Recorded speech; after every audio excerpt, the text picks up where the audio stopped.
Do you ever have a choice between a glass of soda or a glass of water, and you pick the soda because, well, if you have a glass of soda today, it's not like you're going to wake up overweight and unhealthy tomorrow? That's basically how we all like to think, that somehow success only comes from doing huge, important things right. You're going to only buy kale for your house at some point and become ultra healthy, but until then, it's not like drinking this one soda will all of a sudden make you this unhealthy person in one day. So you have this big paradox. On one hand, you're right, the little decision doesn't really matter. This one decision won't really affect your health in any significant way.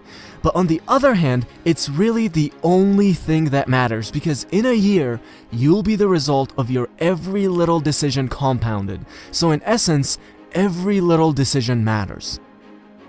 And these little things are easy to do. When you're on your lunch break tomorrow, you can make the choice to drink water instead of soda. Anyone is capable of doing that. But since it's easy to do, it's also easy not to do and just order the soda. But what if you decide to do this little thing right? You won't be any healthier the next day, but after a year of drinking water instead of soda every lunch, you would see huge health benefits from it. And you can apply this to anything. What if you just read 10 pages of a good book every night before you go to bed? Anyone could do that. That's a pretty easy thing to do. But since it's pretty easy to do, it's also pretty easy to just ignore it and not do it. If you read 10 pages tonight, it's not like you will wake up this smart, enlightened person tomorrow. But what about a year from now? That's like 15 books. 15 good books could literally turn you into a completely different person.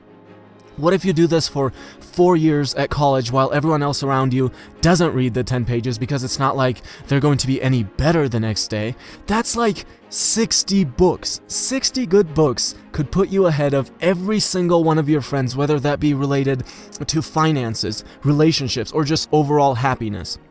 So again, you have this paradox. On one hand, you can fall for the unsuccessful mindset of, well, it's not like this little decision matters, but in reality, the little decisions that we make is all that matters. Every little decision of yours will be compounded at the end of the year, and who you are will be the result of it all. Now, here's the thing.